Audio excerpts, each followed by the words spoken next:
Hello everybody, this is your host, Mick, and today I'm going to be showing off some more pre-NAMM news as Yamaha just dropped a bunch of stuff. So,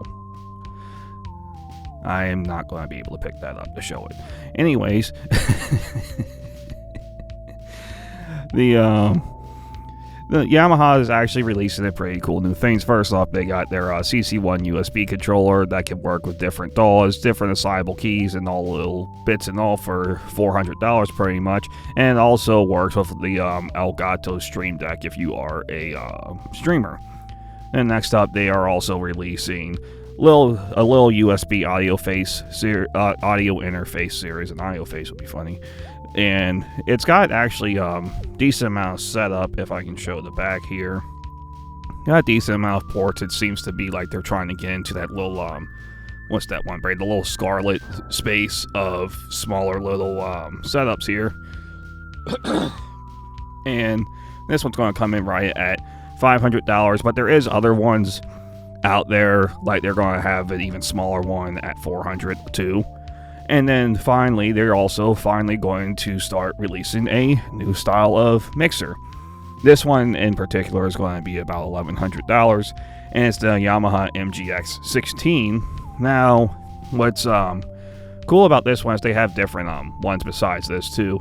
They have ones that, besides all the buttons, well, not the inputs here, besides all the inputs here, they have these down here. So they have a smaller one for only $800, and then they have these, the same 12 series.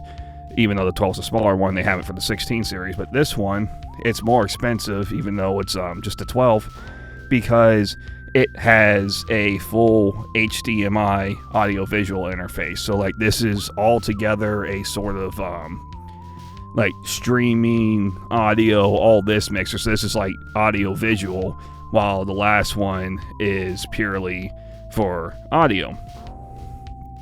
And it has a 16-track recorder on this one at least. And what's really cool, I like the touchscreen. It looks pretty big, at least because I saw a picture of, yeah, there's a hand on it. This is actually a lot bigger than the average mixer, so that actually does look like a decently sized screen, which is pretty nice. Especially if you're coming from like the dash cam space, their screens are notoriously pretty tiny.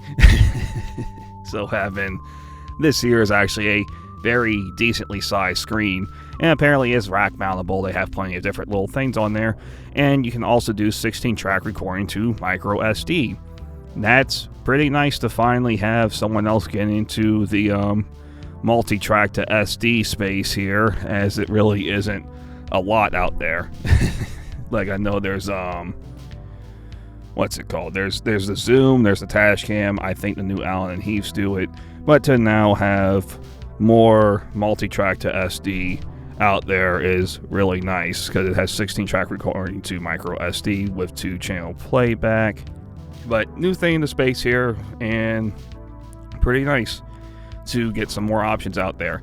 But like I said, I especially like the size of the screen. That's really nice as people's eyes start to age. If you're going to be staring at screens all day, it's nice to have a bigger screen. But anyways, this has been your host, Vic, and I dropped what I used to talk. So here's a substitute.